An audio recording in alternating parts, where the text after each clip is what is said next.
Hello， 大家好，我是 Serena。今天我要做一道简单又好吃的家常菜——西红柿烧排骨。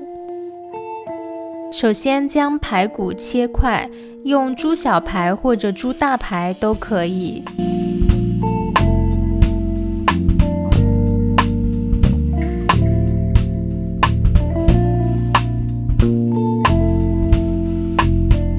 然后剥几颗大蒜，并且切成蒜瓣，再切几片生姜，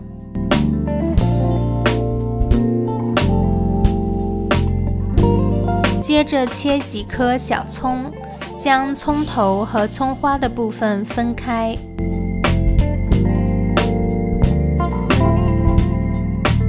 然后将2个大西红柿切块，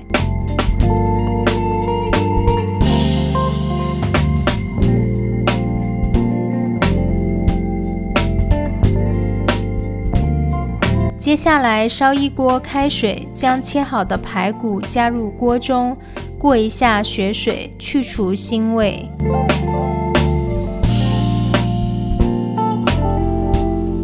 水烧开后，可以轻轻地搅拌一下，去除水面的浮沫。盖上锅盖，水沸腾1分钟后就可以关火。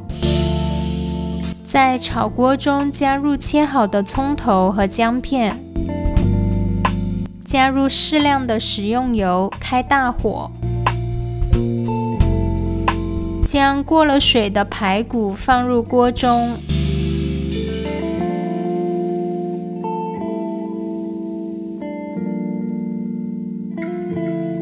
然后撒一点食用盐。当排骨的底部煎至金黄，将排骨翻面，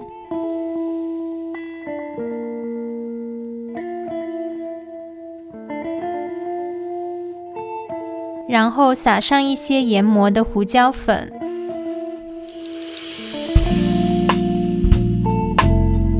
将切好的西红柿加入锅中，简单的翻炒一下，用锅铲挤一下西红柿，倒入适量的生抽，再加一点料酒，还要加一点蚝油提鲜。充分翻炒一下，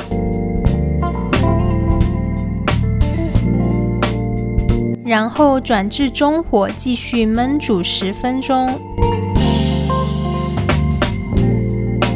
时不时的翻炒一下。10分钟后加入切好的葱花和大蒜。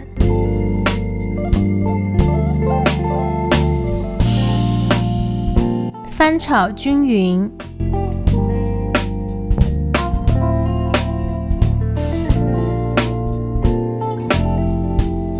然后就可以关火盛出锅了。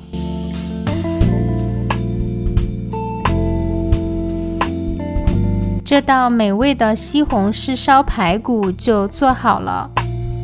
喜欢吃带一点甜味的话，可以在最初的时候加几颗冰糖。排骨先过了水，所以不会腥。西红柿的汁水充分地吸收到排骨当中，味道非常好。感谢您的收看，我们下期视频再见。